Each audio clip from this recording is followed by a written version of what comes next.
Hello and welcome to this special series of episodes called 29 Days of Magic. During Black History Month, the month of February, I'll be interviewing a Black woman a day who's from business and entrepreneurship. You name it, I'm going to have a chat with her. The idea for this is to show off the amazingness of Black women throughout various industries. I hope you take a listen, like, share, review, and be inspired by these incredible stories. Take a listen. Hello, and welcome to this episode of the Reset Podcast. I'm your host, Lauren Yo, CEO of the Cultural Communications Agency, DFlash. Each week, I bring a different business leader and entrepreneur who's doing game-changing work. And this episode is no different. I'm so excited to have Arlene Pitterson, who's the founder and CEO of Pitterson Ventures, LLC, come talk about travel, work, fashion, high heels in some way, shape, or form, and so much more. It's going to be a great conversation. Take a listen. Hey, Arlene. Hi, Laura. Long time no see. I don't physically see. This is true. I'm so happy to have you on the show. And you probably more than anybody else knows how this podcast works. The first question is always the same. So, Arlene, what was your first job? My first job I was a summer camp counselor at my mother's summer camp that she did, that she was a part of at St. Francis of Assisi in Brooklyn, New York. I was 14 years old. That doesn't seem legal. Well, because I was a summer camp counselor only working, and my mother was not in charge of the camp at the time, it wasn't legal. Because I got hired by technically the nun who was in charge, but my mother was one of the teachers. Uh-huh. And I'm guessing you learned a lot from that, considering that I point of personal prejudice, obviously I've known Arlene for years and have worked with her around the world, that she just gets stuff done. So I feel like when you were 14, you were also getting stuff done? Getting stuff done and under my mother's eyes. So definitely getting stuff done because I didn't want to hear it when we went home.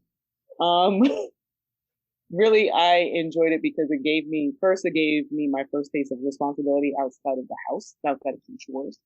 I loved working with the kids, loved working with my co-workers / other counselors. And it was a fun time. And we got to go ahead and we got paid for basically looking after a bunch of kids who loved us for the most part. And, we kept them in line. It was great times. Got it. Well, like I said, it's funny, like everybody's first job, whoever comes on the show, always correlates to what they do now. And now that I know, 'cause I can't believe I didn't know this, but you were a camp counselor educating the babies. This only makes perfect sense as to what you do now. All lines. You see, I've been preordained to be doing this stuff. You didn't have a choice because, like, basically from the age of 14, you're like, yep, this is what I'm doing. For those who don't know, it would be great for you to share, how did you go from being awesome camp counselor to fabulous Arlene with the heels today? What was that journey like? So the other reason why I bring up the camp counselor thing is because I went with other camp counselors. We all went to go see Boomerang in the movie theater. And that is where I saw Jacqueline Boyer and her amazing, fabulous self. And I said, I don't know what she does, but I want to do that. Mm-hmm. And that is where I got into learning about what marketing was, even though, and then went to a high school that was business focused, which was FDR High School in Bensonhurst, Brooklyn. Went to Drexel University, where I majored in marketing. I wanted to be like CMO of Coca-Cola. That was my goal. And when I was doing my internships in college, and caveat, Drexel University is one of 3 or 4 universities in the country that has a cooperative education platform where you go through school for 6 months and you work for 6 months full time in a rotation for 2 to 3 years. Wow. And I took the 3-year option. So I actually graduated in 5 years. So I had 3 internships that were basically within my curriculum. And when I literally worked my way into working for the local Coca-Cola affiliate in Philadelphia because I networked my way in.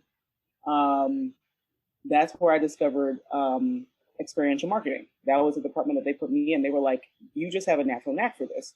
You're in marketing, you like people, people like you. And that's where I learned from basically one of the best of how do you market to people. And that's where I was like, oh my God, I'm like 20 years old running promotions in Philadelphia with my Coke van driving around. It was ridiculous and amazing, and I loved every second of it. From there, when I graduated, it was the .com, right when the .com bubble was about to burst. I ended up working at Fortune magazine on fortune.com. I was a admin and then ended up being a producer there.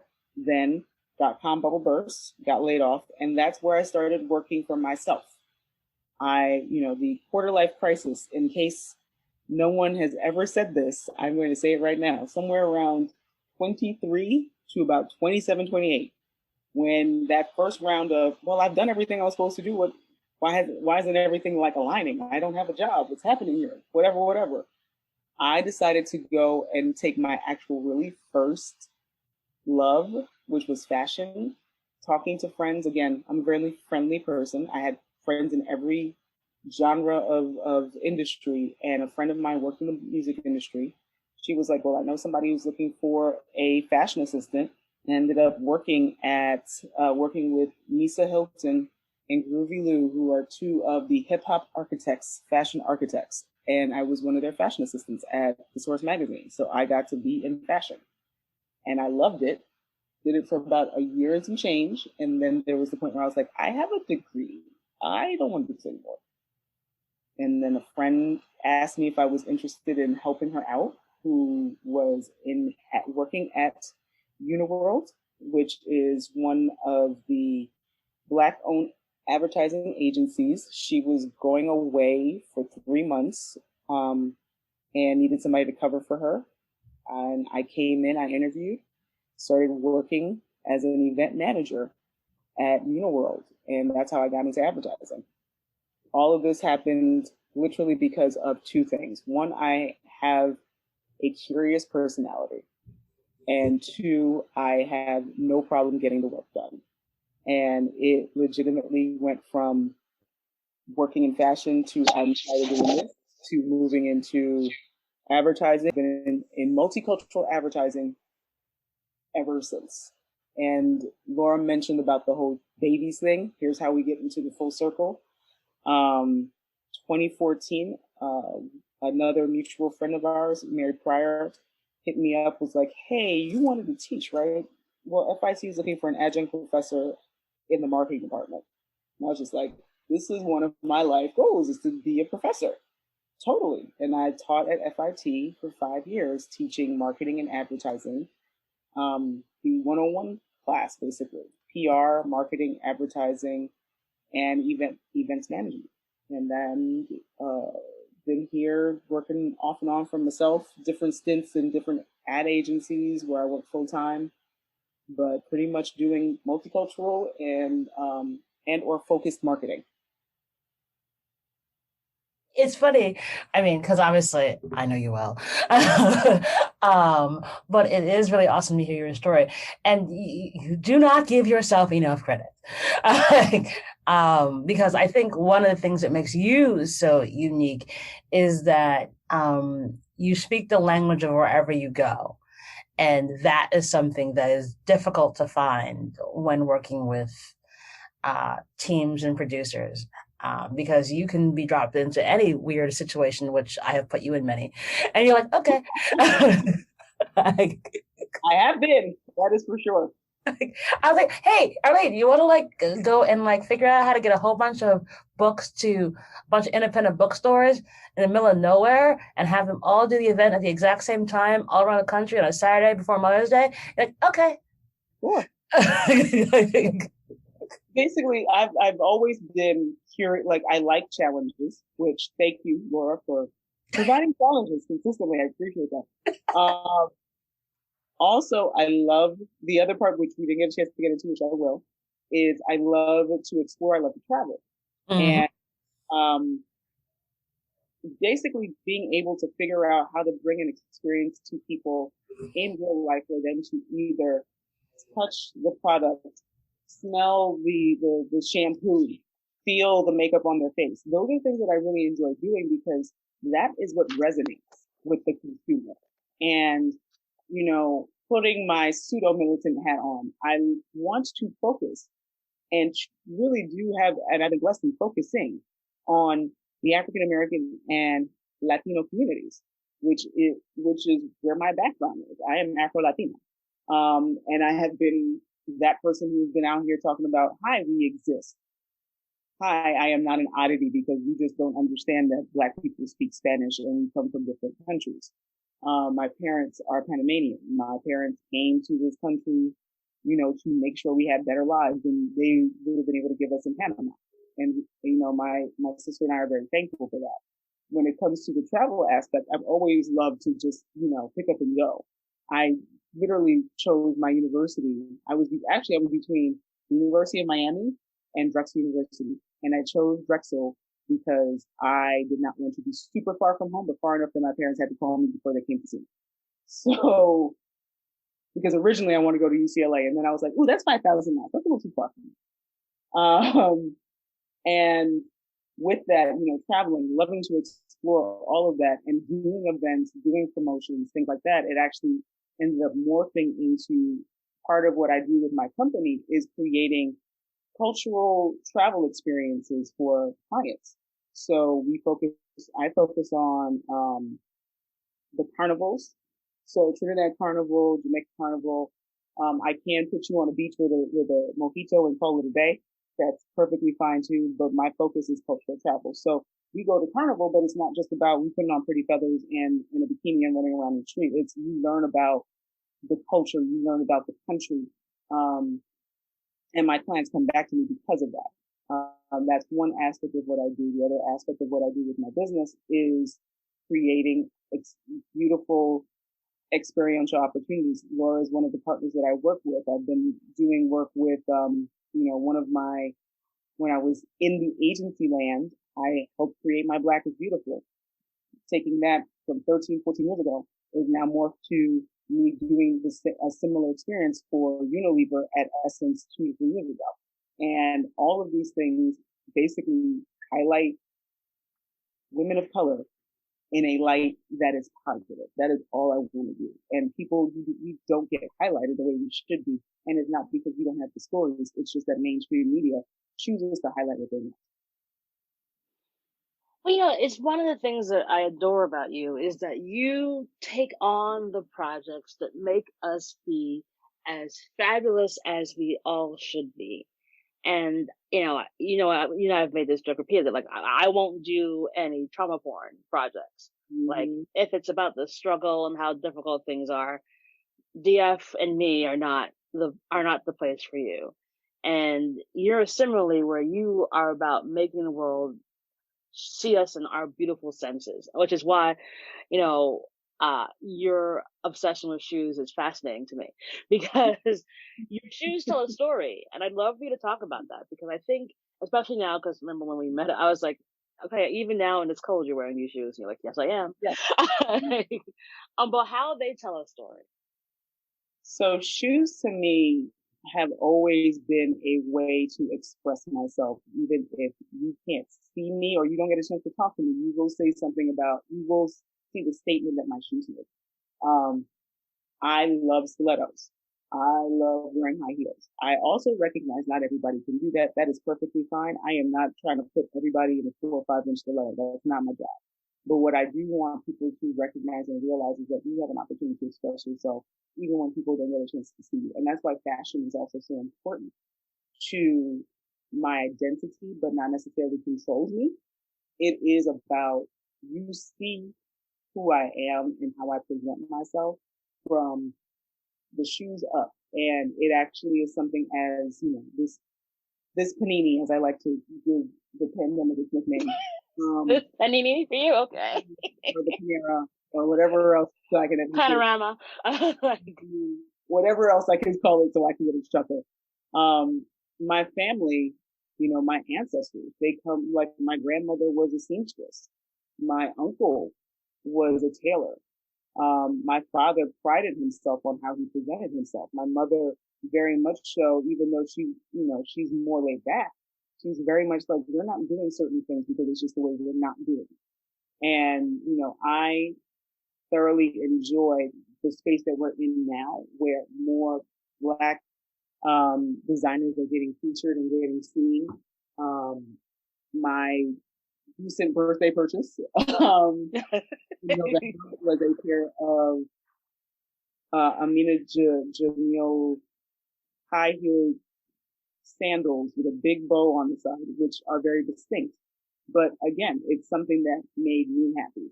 And I never tell any, like, my sister wears high heels. My mother, she wouldn't put anything on past like 3 inches, if even. She's like, I don't know where you got this from. And then she also teases me. She's like, I know exactly where you got it from. You got it from your aunt. So it's part of the identity, and fashion is such a identifier for people of color. It is how we have decided to present ourselves in a society that has consistently tried to demean us. It has consistently tried to put a trope out that we are lesser than. So that's why things like on Sundays, people got, when they went to church or they went out, they put their best clothing on, they put their hats, everything like that. Something that we don't do as much anymore, but it is still part of that. It is part of the pride. I don't put it on anybody else to do it, but I do want everybody to get the opportunity to put their best foot forward in the way that they feel most comfortable. That's why I say, if you can't put on the 4-inch stilettos, please don't, because I will talk about you if you're walking around here looking like a newborn corpse. Don't do that to yourself. Like me? Laura is not one for the 4 and 5-inch stiletto crew. That is perfectly fine. But again, I'd rather you be wearing some fly ass shoes that are in that space because it expresses who you are. Laura also got me out of one of this is always gonna be funny to me. One of the things that you end up doing because you work in events is you always wear black, because you are supposed to be in the background. I actually enjoy being in the background as much as I like to prance around and be seen. I actually like being in the background. Mm-hmm. But Laura was the first one who was like, we're running the event. We do not wear black. Period. And I was like, you're right. You must look like the authority figure. Do not wear black anymore. And from there, I've taken that and made sure I don't do that anymore. So thank you for that. But it also puts you front and center, because like you are the shot caller. You are not the staff. You are the ones who manage the staff. You are the ones who everyone needs to see is in charge, because it's a whole other level, which you have noticed, my darling. Mm-hmm. And thinking about that, being in this crazy world that we're in events, and obviously in the land of travel has wrecked our industries. What have you seen as like where the future of travel is going and events? Like what, because obviously you have a unique perspective of both working in the travel industry and in events. So what I'm seeing now are people are making concerted efforts to, there's two spaces actually. You have the, I don't give a damn, I'm going to go ahead and celebrate my life, and I shouldn't live in fear mentality, and those who are traveling to certain places that encourage that particular behavior. And then you have those who are like, I want to get away because I need a mental break. I cannot be looking at the same four walls anymore. I need to go see something, and I want to do it safely, recognizing that we are in a situation now that does not lean towards the way that we socialized and the way that we interacted as humans in the past. What this is right now is a reset. And I know a lot of people are like, oh no, we're going to go back to normal. There is no normal after this.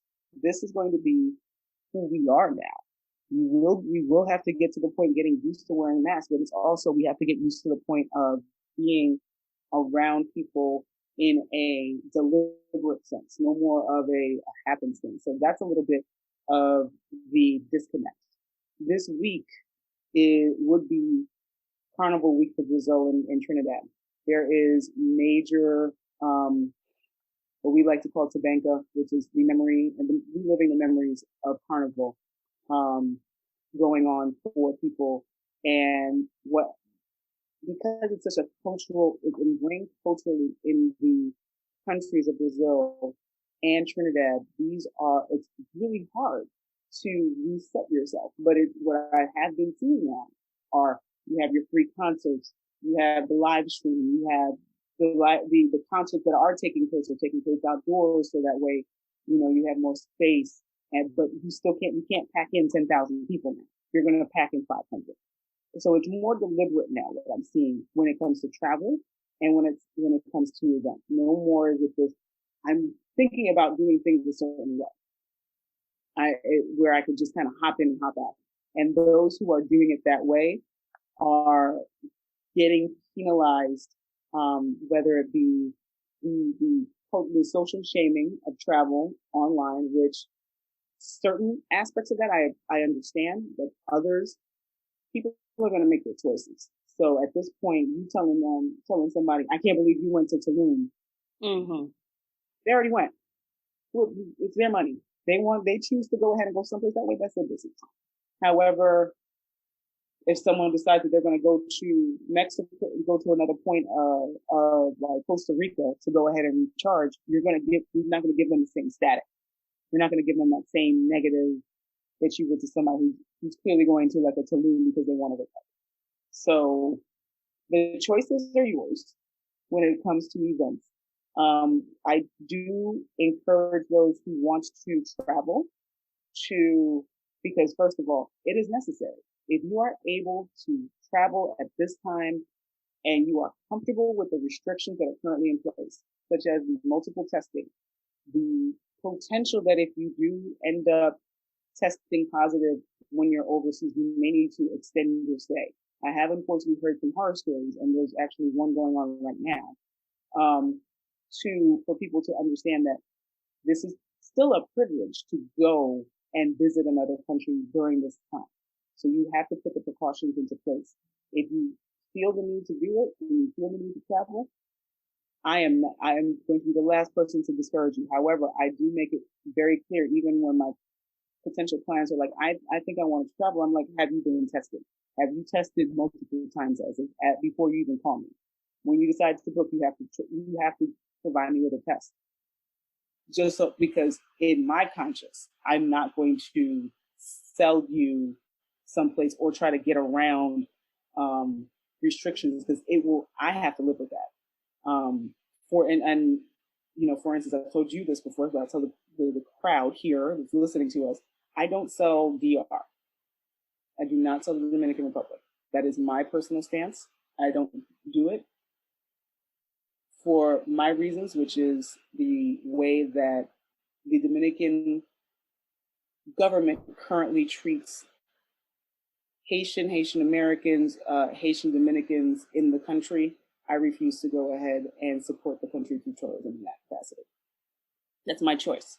I refer people if they've asked me for Dominican Republic trips, no problem. I have somebody else who can do that for you. Again, it's your choice. You will hear me, and I will make my stance very known. I have recommended clients not to go to Tulum at this point. Again, this is because everyone and their mother just try to go to Tulum, and you're like, stop that. But this goes back into that when people were going there, the attractions to Tulum was not necessarily going to Tulum. It was the fact that they were more lax in their enforcement.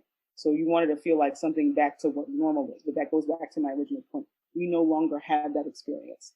This is essentially going to be the normal for a while until whatever is out there is under a version of control that worldwide we can all handle. We're not there yet. We're getting there, but we're not. So virtual life is where we're going to be at. Another thing that I've seen, which I think is absolutely interesting, some of these carnival experiences, they're using virtual. So the Oculus, having the Oculus goggles and putting yourself on a virtual beach to go ahead and party with other people from around the world. It's very interesting to see them try this concept. And again, I appreciate them trying. Is it something I participate in? If I had Oculus glasses, maybe, just to see it. But it's also now people are thinking outside the box, and how do I go ahead and explore outside of what I've been used to? And that's actually the exciting thing of what's happening now. Well, yeah, I mean, there's so much. I mean, for me, it's just, if we can't go live, we just can't go live, people. And I get it.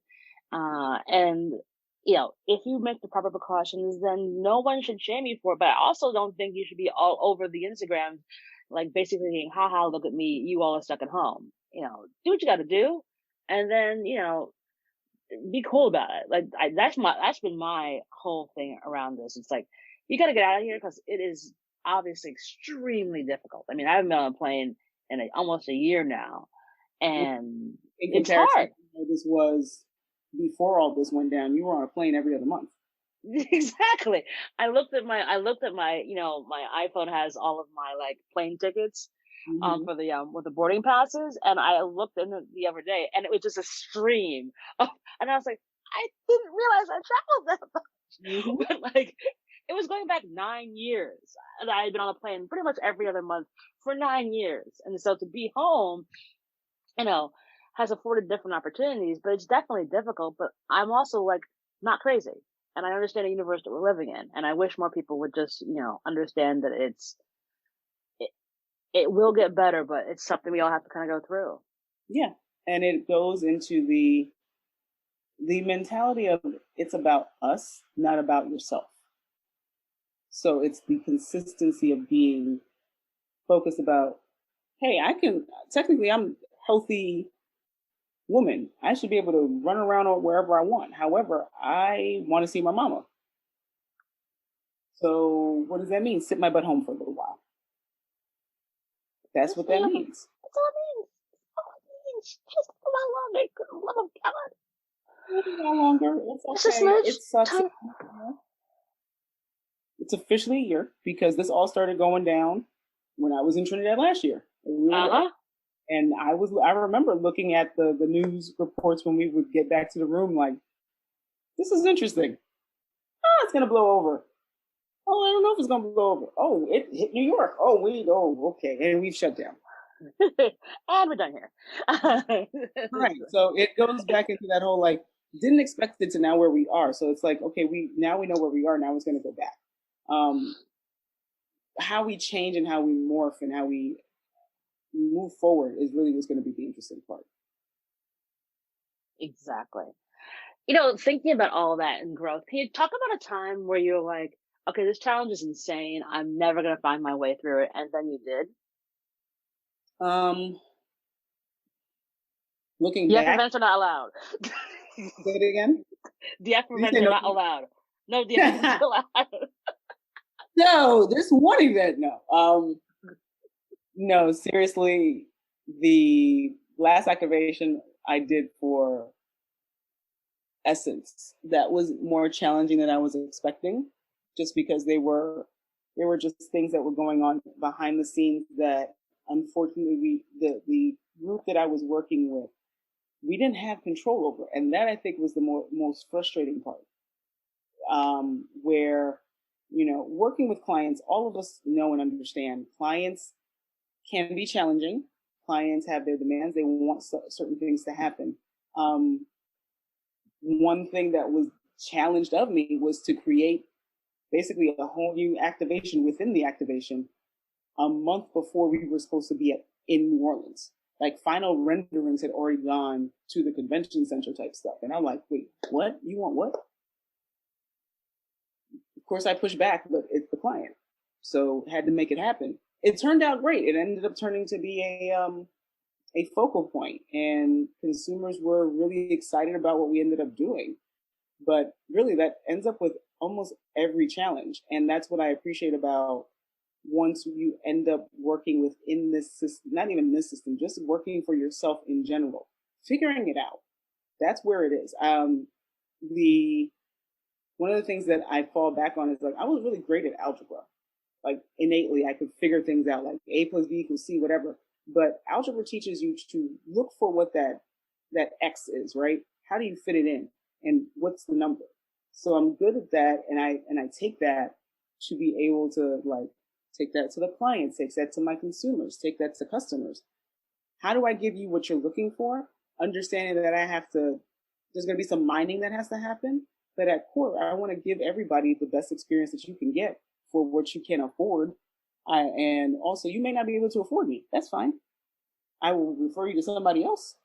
But I don't want to be resentful of the time that I give to you because I want to help you so badly. That's not beneficial to me or you. I love that. And it is so, so true. And, thinking about all the kind of crazy stuff that you've done and traveled and seen, what would you think you'd tell 25-year-old Arlene? What I would tell 25-year-old Arlene is, don't quit when it gets hard. It's not that serious. I probably would have been in fashion a little longer had I not gotten a little scared about a mistake I made, which really wasn't that big of a deal. But the way I left it was unprofessional. And that would have been the one thing I would have told myself, like, chill out, sit, you'd be fine. I probably would have been in fashion a little longer because of that. But it allowed me to get into advertising, which is something, multicultural advertising, which is something I love. And be able to, also offer opportunities for the people I work with and the associates and the colleagues that I've gotten a chance to be with. You never know where you get a chance to, down the line, be able to hire somebody in to maybe style this project or be a part of this discussion. I had mentioned before about being Afro-Latina. I wrote into Black Enterprise maybe when I was 25, talking about being Afro-Latina because they put somebody on the cover who was like, I think she was Black Puerto Rican. That took me on that journey, and now I speak on different panels about the marketability about Afro-Latinidad. It's not just about, I'm not sitting here having you decide whether or not I exist. I know I exist. It's not my fault you don't have a clue about Black people outside of the boat stop of America. That's really not my fault. Figure it out now. The information is there. Now it's my job to let you know about the fact that you're literally leaving money on the table because you are so in a mental construct of what you feel Latinidad is, and it's not true. Considering that Black people gave so much to the culture of Latin countries all over the world, with the exception of, and I can't even say with the exception of Spain, including Spain. Everywhere. And just to put this out there, because this is my years to make sure this is clear. Spain is not Latino. Spain is a colonizer. Spain colonized everybody. They are just as white as England and France. Please stop making them sound like they're minorities. They're not. Thank you very much. Tell it. It fascinates me. It legitimately fascinates me. Hispanic Heritage Month actually celebrates Spain in one of the days. I'm like, how? We don't celebrate England when we have July 4th. Why are we celebrating Spain? They colonized. They're white. Well, they're white Spaniards, Arlene. Whatever do you mean? Period. They're white. Not white Spaniards. White. Because that's also part of it, right? Exactly. They have marketed themselves to become a minority when they never were. They are Europeans. They are white. They are just as white as the Germans, as the French, and the English. They are white. That's it. They have there's no, the whole like, the Moors and northern Africans who came to the country. The amount of percentage of Black within that country is the same amount of Black that's in Italy. Now running around saying Italians are Black a little bit, but they still don't have that much. It's the same mentality. So that's something that I want for the next 10 years. For that's like my mini crusade right now of Spaniards are white. I appreciate that. And I think more folks, because that's the thing. Well, that's part of the reason I wanted you on the show, because I wanted you to talk about being Afro-Latina, because everyone has to understand that not everybody is what you suppose they are because of your preconceived notion. And honor people's heritage and get out of the way uh, is so very, very important. Especially at this moment where it's like, yeah, no longer are we going to stand by and be quiet about this. It's like, no, like, we all have beautiful, wonderful things to offer. You will honor my heritage, full stop. It's That's part of the it. reason why it's part of the reason like I go by Mignon now. Like the correct that's like, that's the correct pronunciation of my name, not the Americanized version. Right. Um, and it's like, because like that's how my name is said. And so every part of you is fantastic and should be honored. Um, and that's how we get to be in a better place. Speaking of better place, this has obviously been a stressful year. What in the Yes. world do you do for your self-care since you can only wear heels in your house? So I may have bought more shoes than I needed. May have, did, absolutely. Better? That was fine. So I literally told myself I'm not allowed to buy any more shoes. Lies. I But go on. like I didn't say I'm never buying shoes again. I just said I'm not buying any more shoes right now. I hit my quota. At this very second in February. I didn't buy any more. I haven't bought any more shoes since my birthday. I just want to point that out. So this is a good run for me. What I do for self-care, there are two things that I'm very big about is working out. Three things. Making sure my space is organized. I will not say clean because that is also a construct of this whole, like, it must be perfect. No, as long as the floor is mopped and things are dusted and things are in a place that I know where they are and I can get to them, I'm good. But my place is definitely not a mess.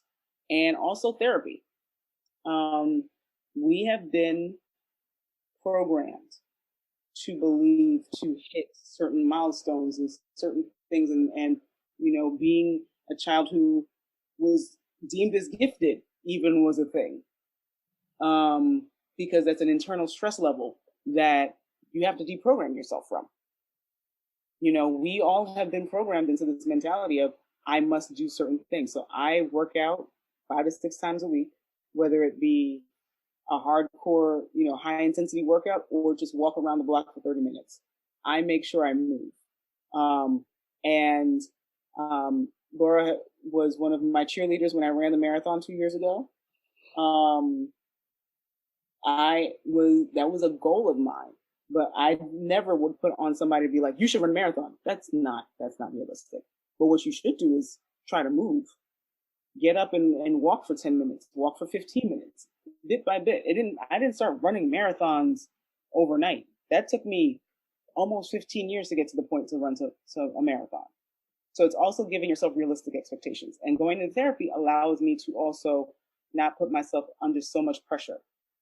Being an entrepreneur, being a businesswoman that works for yourself is not easy. But I love it.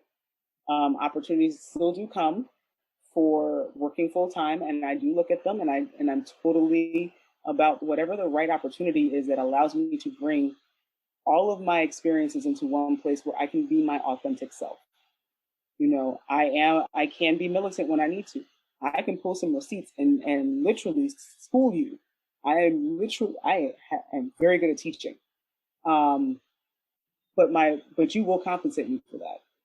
Another thing that I actually did not bring up is my master's degree in international labor relations that I got in 2019 from Cornell. Because of that, I do some DEI work where I do trainings now. That's also something that I do. But it's literally, I take the opportunities as they come along, and I don't allow myself to say I can't do it unless it's something that's just not my expertise. Believe me, I can't do everything. What I'm good at is teaching. That is what I'm put on this earth to do, is to teach. So the levels of where I teach are through travel, are through literally teaching, and through advertising and marketing, building experiences. That's how I teach. And I want to make sure that people get a chance to explore all your opportunities. I have been blessed to be able to do a lot of different things. And I'm thankful, as 2020 allowed us all to sit down and kind of take stock of life in general. It really had me think, like, I really have been blessed to do a lot. You know, I've met the celebrities, I've gone to the places. There's still other things but the thing is, I want to do more. There's more things I look forward to doing. It's not, I don't want to be stagnant either. I want to be able to say I've planned events on every continent in this world. So Antarctica, I got to figure out something, but we're going to do something in Antarctica. I want to be able to put those things together, you know, but I enjoy the flexibility of being able to be like, you know, for this month, I'm not doing anything. I'm going to be on the beach. You got to holler at me. You know, if we got to talk business, we'll talk business. But it's also, this time also created a space where I recognized I needed to give myself rest. I had been going pretty much hardcore since I was 18. I am no longer 18. I am 43. This was my first opportunity to really stop. Mm-hmm. And not stop because, you know, I'm in a hospital or something like that. No, stop and take stock. And as unfortunate as how this has had to happen, I'm thankful for it. I am sorry. I do honor those lives that have been lost because of the ineffectiveness of leadership that major countries have been under. The tide is turning. I look forward to seeing us in a better space 5 months from now. Things will be completely different. But recognizing that we're looking at things through a different lens. And I am excited to see how this continues to progress. You know, that's so true. It really, I have to agree with you. Like, you know, we've talked about this. Yeah, like I actually got to sit down for like a year and be like, oh, I have done the damn thing. So it was actually pretty good. And sleeping was necessary. I needed to stop. So right there with you. We're so excited to have Soho Works as the sponsor for the 29 Days of Magic campaign. You know, they're designed by Soho House, and their workspaces to help creative thinkers, businesses small and large, connect, collaborate, and grow. And it's where I'm recording all the episodes of 29 Days of Magic. It's a safe, wonderful, and collaborative experience. I'm currently in the Brooklyn location, but they have locations, one else in New York City, in the Meatpacking District, one in LA, 5 in the UK, and they give you that kind of home away from home feeling with all the tools, technology, equipment to help you do your best work. Like I said, it's an amazing location, feels safe. I've been able to meet some really awesome people, which you haven't been able to do a lot because of the fact of COVID. So it's been a wonderful experience being able to record here and help build community. So if you want to find out more information about it, please go to sohoworks.com to get more information and tell them I sent you. And now back to the show. One of my all-time favorite things was running around in Manhattan when you're running the marathon with my hilarious signs. Which I have right beside me, actually, all rolled up. You still have them? I still have them. They're not going anywhere. Those are not leaving my office area for a very long time. I think the one I remember the most is Arlene, this is not a run-up show. That had me laugh literally out loud on the road. And that's actually something that the excitement of running the city I was born in. As I said, I got to do a marathon. But if I do nothing else, I'm going to do New York City for the reason of to be able to go through all the boroughs, and the energy that New York gives is none other. And my friends who have run others are just like, yeah, New York, there's no other place like New York to run a marathon. People are just cheering you on just because it is a feat. 27.5 is what I ended up doing. It's a feat. And I'm thankful for it. And it also taught me it really is about preparation and training. Continue forward, preparation, and do it your way. The way that the training books would have had me doing, I'd have probably overran and injured myself. So I started a little bit on that path of taking rest, doing things my way. Now I'm here we're about to hit officially 1 year, or we've hit 1 year of the beginning of the pandemic, but as far, March 13th, I think, is when we shut down last year. it'll be a year of all of the madness that we went through. And we're still going through it because of, unfortunately, those who think in a me mentality rather than a we mentality. Yeah, it's so insane. And you pointed to so eloquently. It's just like, it's we, not me. And, I hope this brings back a culture of kindness where you can be good to your fellow human being and just be good to folks. I mean, that's the thing that always blows my mind. I was just like, it doesn't take a whole lot to do a lot, just do a little bit of good. And it goes so much further than you will ever know. And it's good for that person. It's good for your soul, by being good to folks. Obviously I could talk to you forever. So last question, my darling.